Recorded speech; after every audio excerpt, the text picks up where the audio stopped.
Welcome to the Spiritual Awakening with Shaz podcast, where we unlock the power within and navigate the journey of your self-discovery together.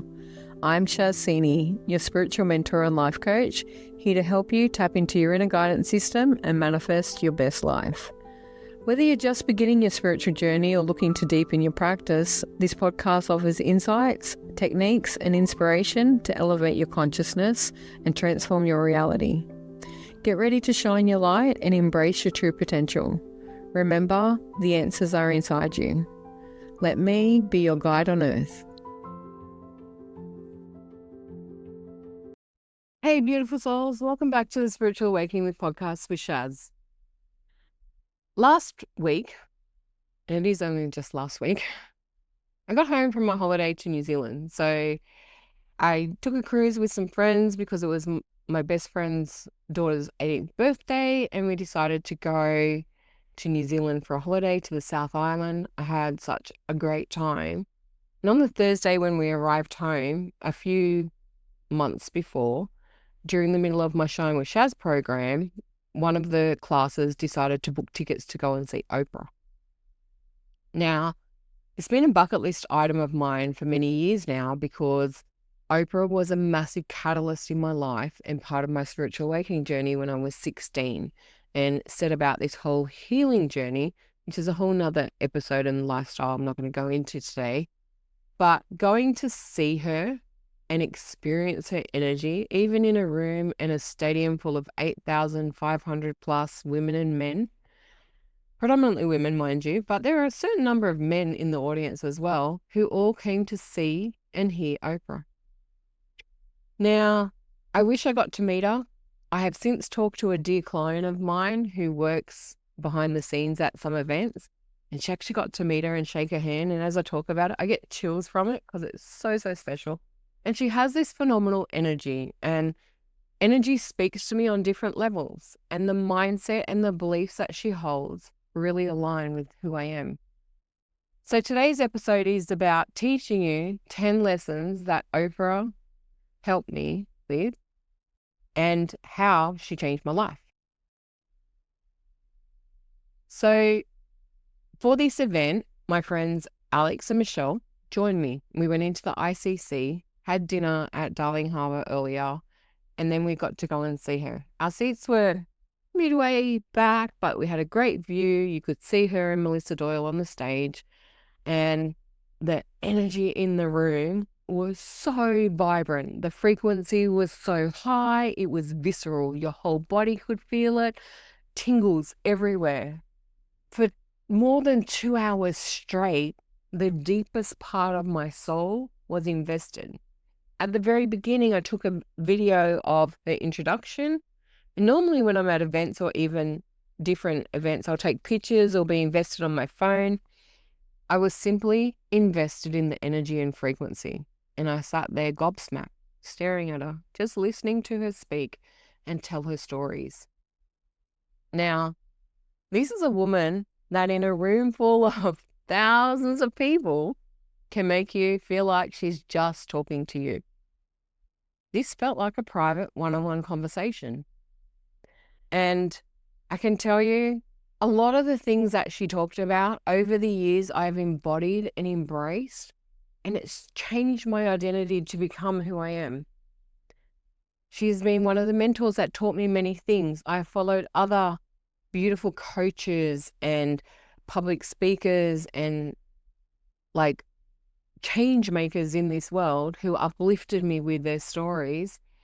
And this episode, to see her in person, the only other two people I truly want to see in person that I believe would have the same impact on me would be Lisa Nichols and Steve Harvey, because they have changed my life viscerally ever since I stepped into this true essence of who I am.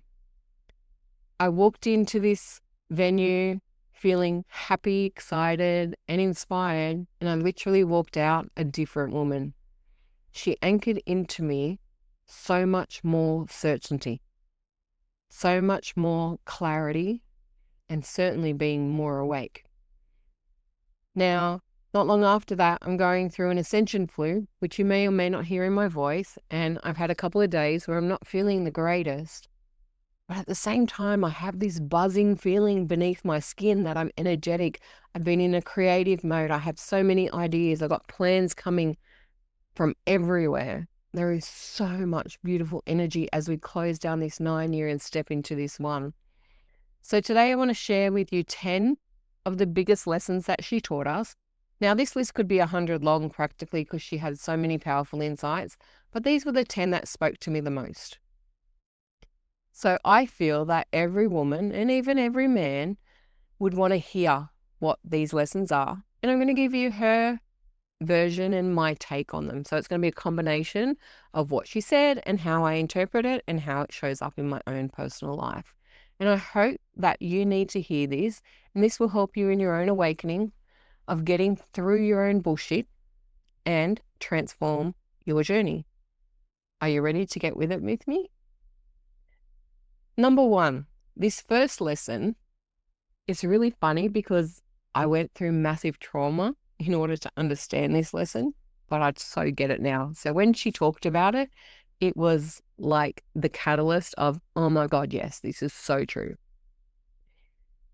If in your personal circle, your greatest friends, your family, your loyal clients or whoever it may be in the circle around you, if anyone gets jealous of who you are, what you're doing, and are no longer supportive of you, if they try and pull you down or make negative comments or want to be you, they're actually not your circle. Now, as I said, this one hit me hard because when I lost everything, people I thought were in my circle betrayed me. And it was devastating to me. And I had so much work to do to clear it, heal it, and to rise again. But when you know who's in your circle, yes, some people will want to do some of what you're doing, but still support you doing it. But anyone that gets jealous and wants to copy you and rips off your ideas, they're actually not your circle. They're not there for you.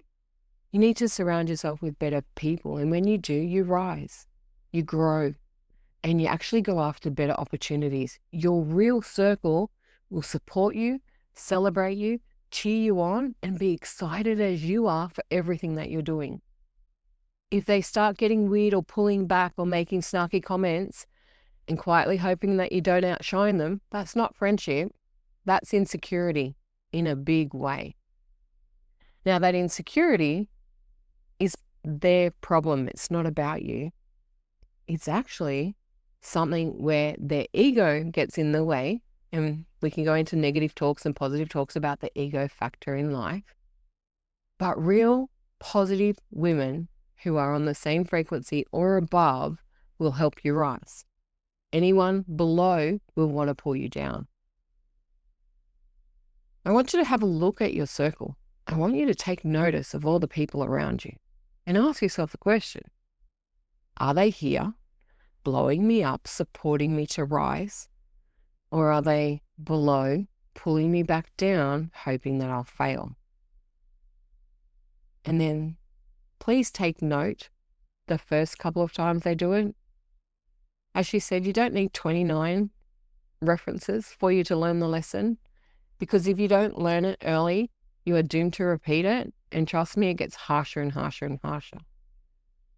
I do remember I saw signs in the problems that I had, and I just didn't take note of them because I really believed they weren't like that. And I really believed that they were better than I gave them credit for. Your growth shows who you are. And it shows up very quickly in who they're not when they try and pull you down. And the true act of self-love and power can sometimes be walking away. It is the first spiritual act of self-respect and self-worth. The old-fashioned adage, you fool me once, shame on you, fool me twice, shame on me. I'll give certain leeways and a little bit of leverage and rope, but if you push my boundaries and you do things wrong to me, I will cut and run. This is a hard line in the sand for me, because I know if I keep forgiving it and getting over it and giving you chances after chances after chances, the betrayal will become massive. And that's not who I want to be. That's not my identity. That's not who I choose to be. I choose to be better. This leads into the second big lesson. And she said it just so eloquently. And it's something I've been teaching to a couple of my clients at the moment because they're having people do it. And it's simply when someone shows you who you are, who they are, like when they show you who they are by what they say, what they do, how they behave, believe them the first time. Okay? This is something that I definitely learnt the lesson hard ways on. And I pray and uplift other people and share my journey, so I hope they don't have to go through it. And as she said, you don't need 29 versions or 30 or 100 or however many versions of the same behavior before you get the message. At the moment, I've been going through some social media because I had a 2-week detox and I wasn't available because I chose no internet on my cruise. It was brilliant. And every second post is, I had a fight with my partner and they said this and this happened and that happened and now I don't know what to do. Well, when they show you what they really mean, okay, most truth rises out of anger. You want to know what someone really thinks of you? Trigger them to the point they lose their shit and the truth will come out. They've just been biting their tongue until then. And when the truth comes out and they tell you what they really feel about you, you then have to decide, is that who you are? Are you taking responsibility for what they're saying because that's the way you've behaved and you can grow and change? Or are you going to believe them and choose to go, no, I don't need people like that in my life?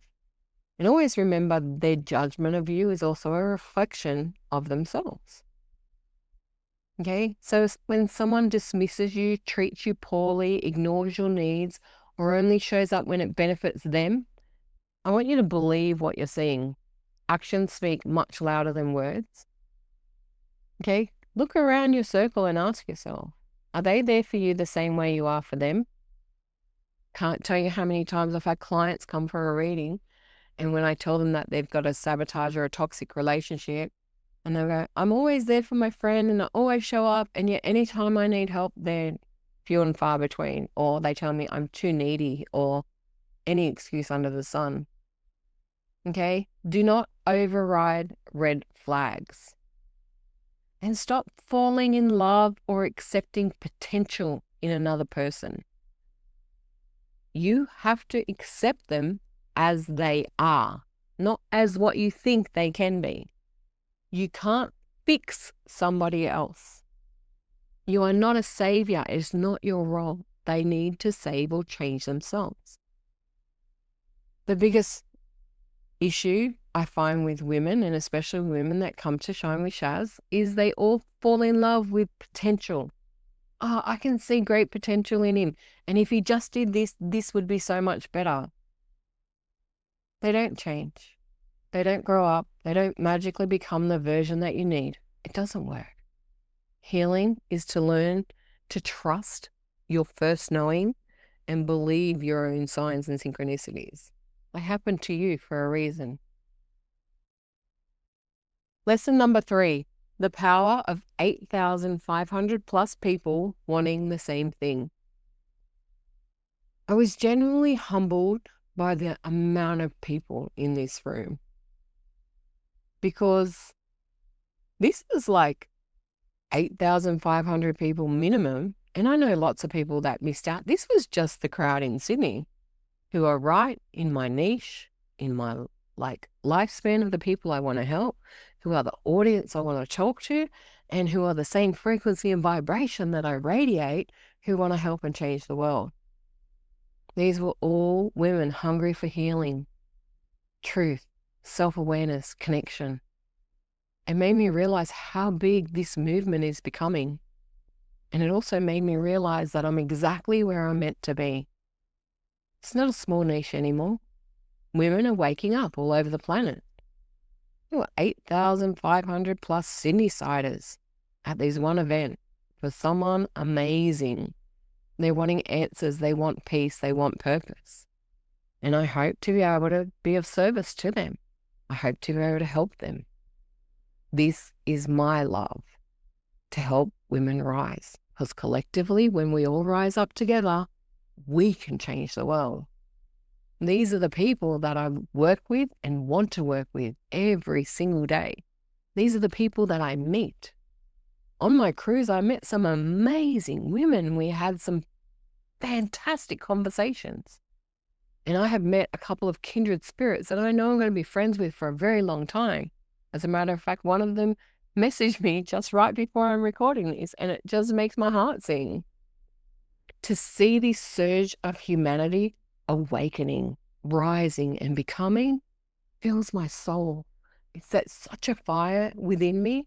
And even though I don't feel 100% today, I'm here. I'm ready to rise up. I'm ready to be who I know I can be to help others.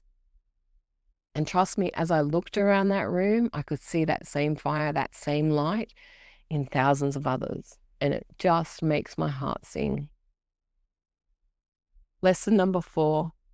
This one, when Oprah said it, I literally felt it in my bones.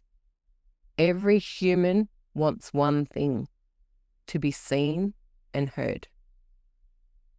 I did a reading with a client yesterday, and I told her that she met someone that finally sees and heard her, and she has a new friend, and they do, and the difference it makes in your life when you are surrounded by people that see you for you, that hear you for who you are, someone that understands you and loves you exactly as you are, that accepts you, warts and all. Nobody's perfect. I'm certainly not. I make mistakes constantly, but I endeavor to learn from them every step of the way.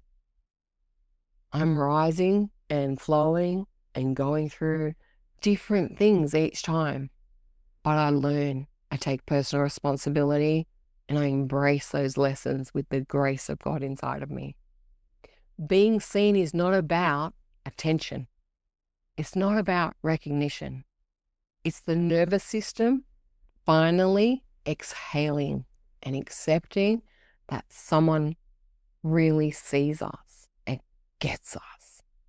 Like meeting my friend on this cruise and someone that just got me, and we talked for hours and hours and hours on different subjects, and it was fantastic. And even on the weekend, I went and connected with a client that I had seen a while back just to check on her, and met some of her friends. And after what we were doing, we sat there for 2.5 hours chatting. And you don't even realize how fast the time goes of just experience, of spiritualism, of identity, of mindset, of growing and rising and becoming better. And the ideas that flowed. And then to have her come and tell me a dream that she had about my next phase of life. I even went to spiritual church the other day and I got told in a reading a vision that I hadn't had time to process. So much greatness.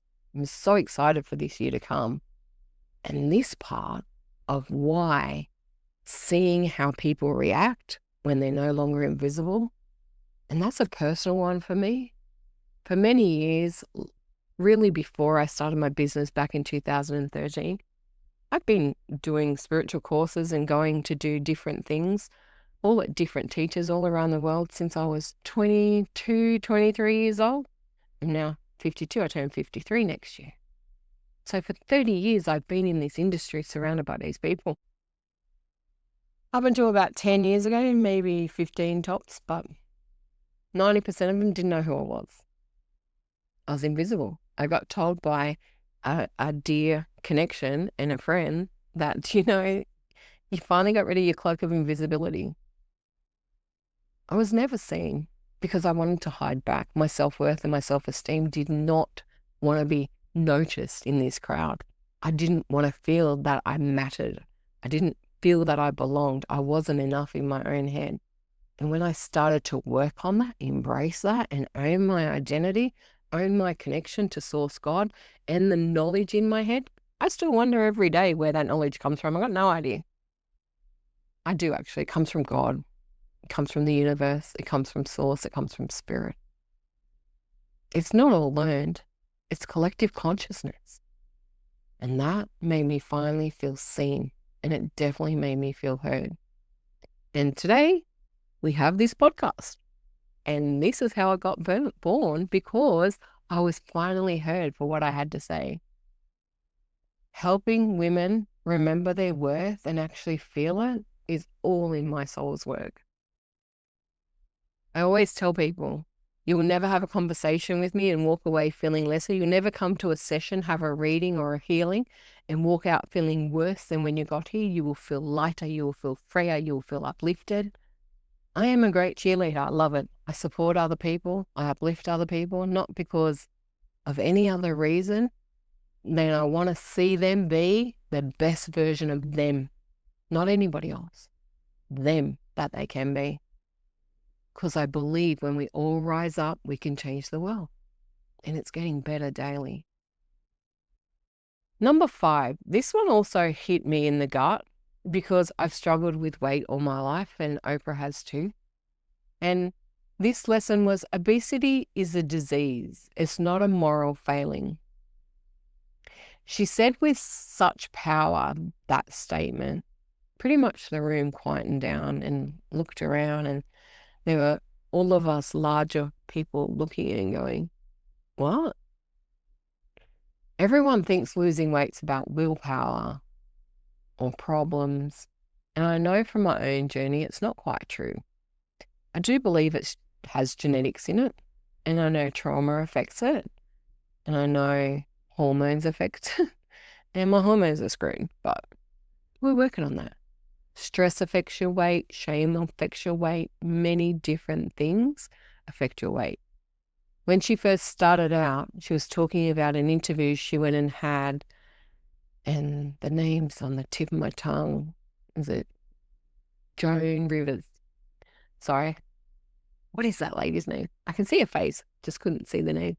She had an interview with Joan Rivers, and she asked her live on TV, like, what are you doing about the weight, or why are you overweight? What are you going to do about it? And shamed her as a 20-something-year-old because she was a larger person.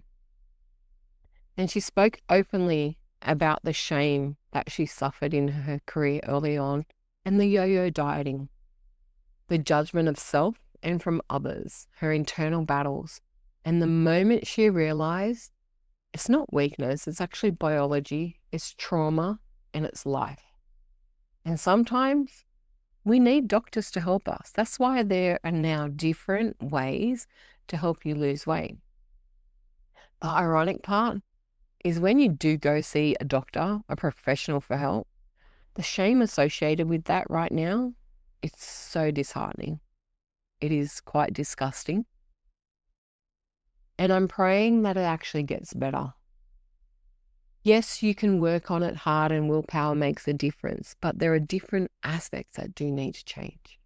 And it was refreshing to hear such honesty in a world that constantly blames and shames people about it.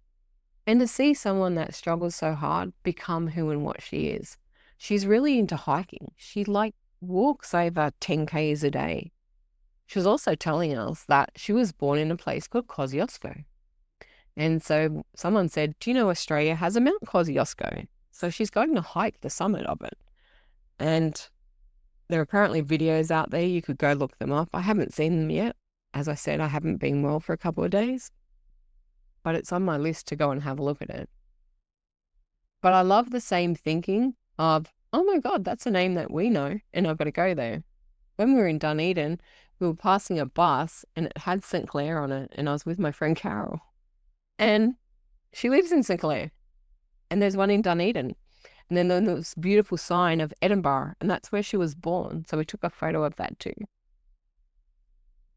Now, lesson number 6, and this one surprised some people, is Oprah wasn't always confident. She was naive and she was bullied.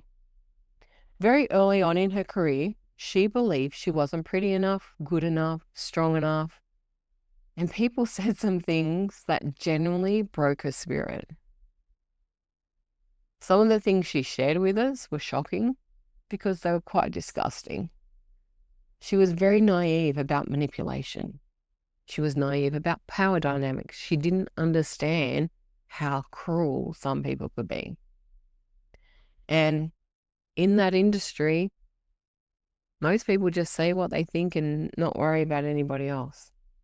They have opinions, and half of them aren't even aligned with their own true beliefs and will make judgments on things that they don't even live the walk or walk the talk that they're talking about.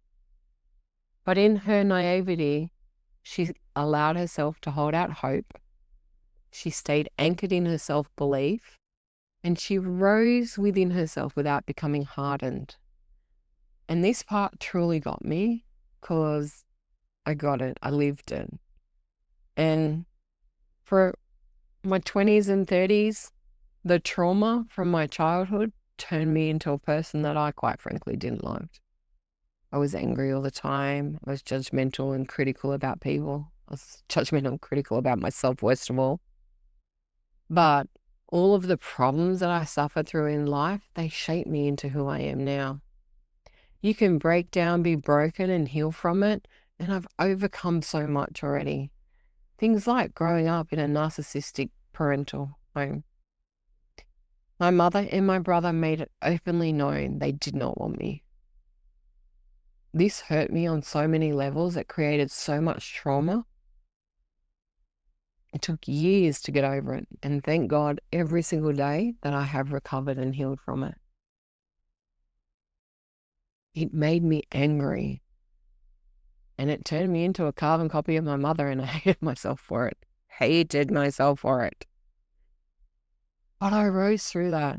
And the sexual abuse, the chronic illnesses, the failing at life, the loss of jobs, the rise of things, the failed relationships, the CPTSD that I didn't even understand what it was. When I got diagnosed with that, the doctor told me, I told him, isn't that what like people get from war? And he goes, yep, and yours is worse than theirs.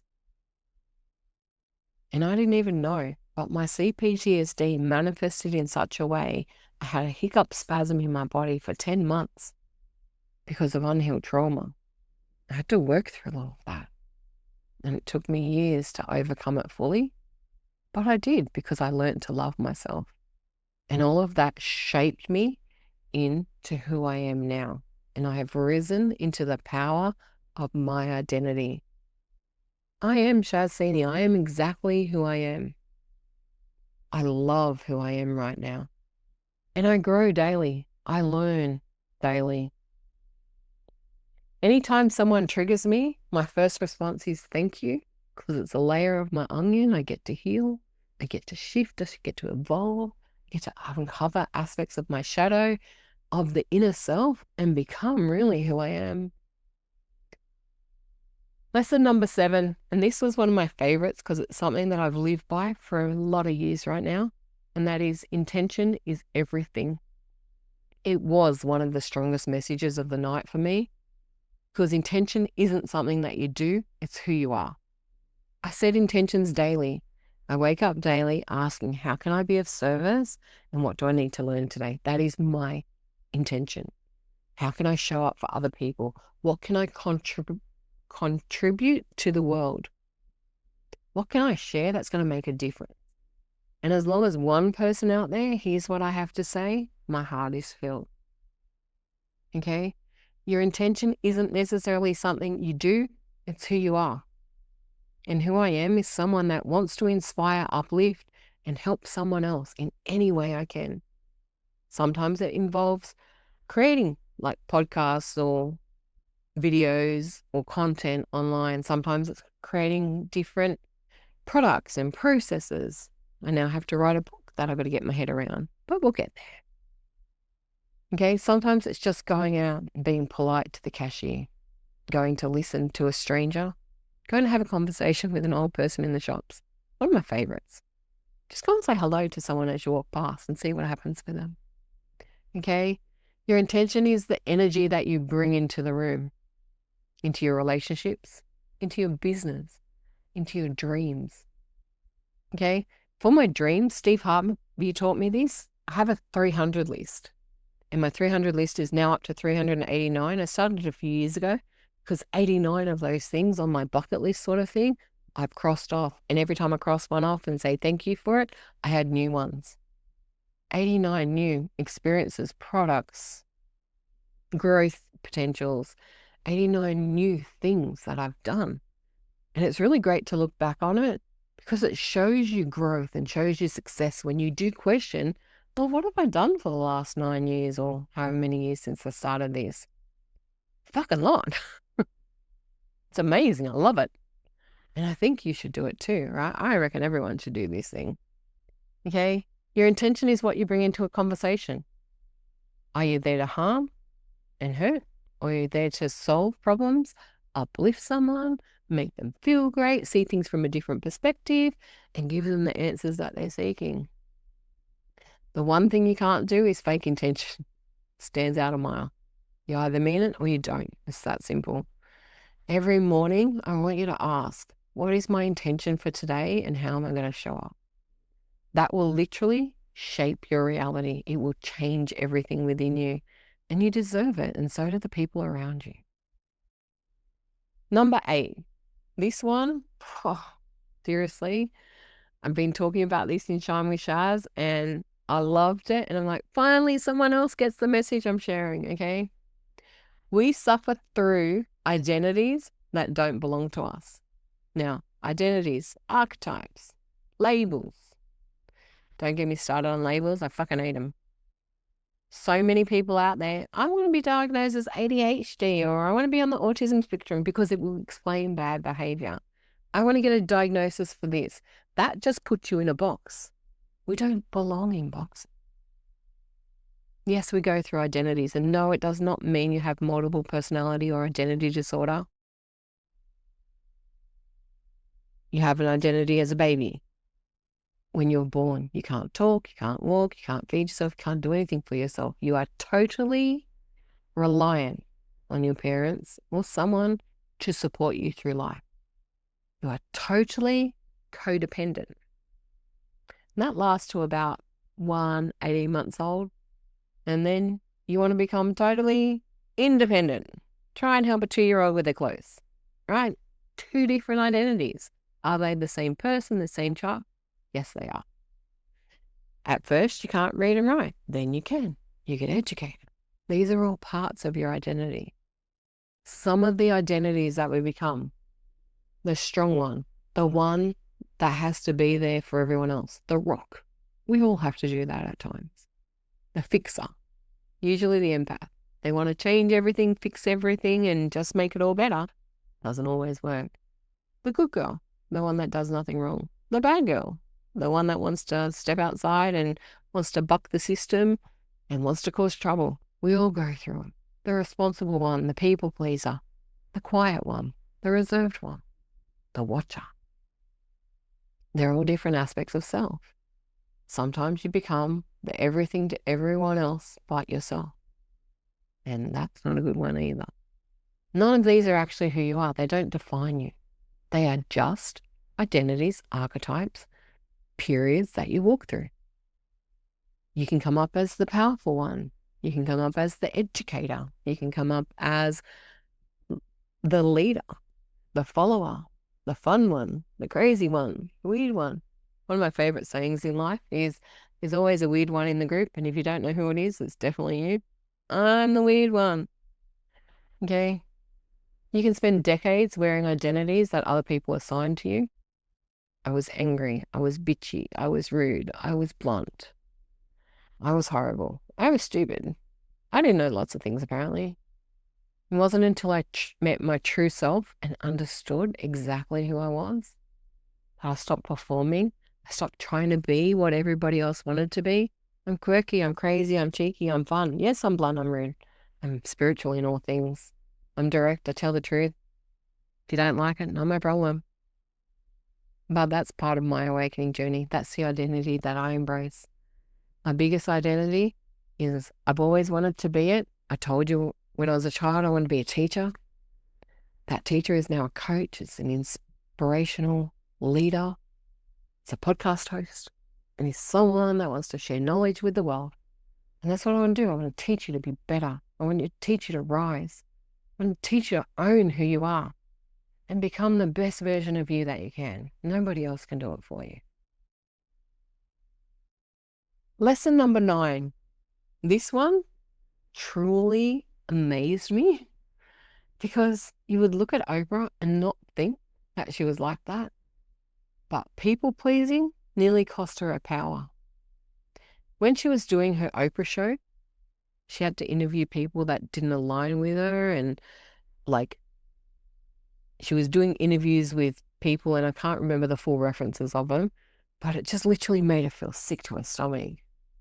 She admitted openly how this affected her, and the moment that her life changed when she stopped being everything to everyone else, when she started saying no, when she started enforcing her boundaries, honoring her own needs, and stopped trying to impress and appease people who weren't her people. She stood up to people that she probably wouldn't be able to do. But she found her intention, she found her integrity and her authenticity. And this is where most people lose themselves, but she found her power and it returned to her. And it just made who she is. And you can too. When we get into people-pleasing mode, the only people we please is everyone else. It actually doesn't please us in any way, shape, or form, because we feel taken advantage of, used, regretful. It creates a misalignment with our own inner power, our own inner worth, and our own inner being. We turn into a doormat, and nobody wants to be that. But usually we do it because we want to fit in, we want to be accepted, we want to be seen by other people. It actually makes it worse. You'll be more seen and heard when you own your power, own your voice, know who you are, stand up for who you are, not what somebody tells you to be. Rise above that, because your power truly only returns the moment you stop abandoning yourself. I say this all the time. You are number one. Fill your cup first. You can't service anyone else until you fill your own cup. And this last one was absolutely my favorite lesson. And she just said it in a way that just makes sense, right? Yes. You know, when we say yes to something, have you ever had an idea and you know you want to do something and you're like, yes, let's go. This is a whole body feeling. It's not logical. It's not analytical. It's not a pros and cons list. It is a visceral feeling in your body. Your cells get involved. When it happens to me, and even as I'm talking about it, I get tingles, I get acknowledgement, I get excitement, I get energy and frequency. You know, yes, you feel it. That excitement rises, energy flows up. It moves quickly through your body. You want to take action. You get invested in it and you are highly activated. You know it. And when you do it. But when something comes up and you hesitate and you analyze and you pros and cons list, okay, if you ever have to get down to the pros and cons of doing something or asking yourself, should I? Then, honey, that's a no. Okay? Don't do it. This past week, I've had an idea that I wanted and I had the whole yes feeling in my body. My only question was, what type or brand of the product that I wanted was it? I know I wanted the item. I didn't know the details. That's where the research comes in. That's where more articulation comes. That's where we ask questions. But if you ever have to ask somebody else's opinion, then you're not really invested in it. One of the greatest heartbreaks that I've seen, and as I've told you before, my cousin owns some bridal salons in Melbourne. And the most disheartening thing you can see is a bride that comes out in her dress. She walks different. She's confident. She radiates joy.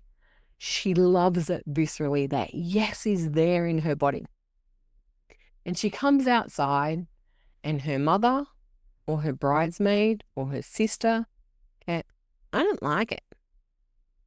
And you watch the light fade. Have you ever watched an excited light fade out of someone? And what happens is they took her power away from her.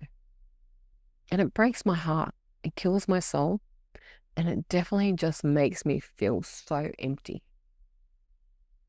Never give your great ideas and your big yeses when you know something viscerally in your body. Never, ever let anyone talk you out of it, make you feel small, or say no. This is where I like to tell them to fuck off. Okay? Watching someone nitpick something, and trust me, the moment that bride decides to follow their wishes, I will tell you straight up, her wedding day will be hell. Nothing will ever make them happy. They will always complain. That is being surrounded by people, as we went back in the list, that don't support you, that want to pull you down. Okay? It's not about, no, it didn't suit her. She looked phenomenal. And trust me, when you don't look good in a dress, I'm going to be the first to be honest and say no. And I'll tell you why. I'll tell you where it doesn't fit straight. I'll tell you why it doesn't shape the body well. Because we're honest like that. But I want you to trust your body. It is absolutely the barometer of the soul. It is the communicator with everything. Your body is the one thing that never really lies to you. That gut instinct, that instant knowing within yourself.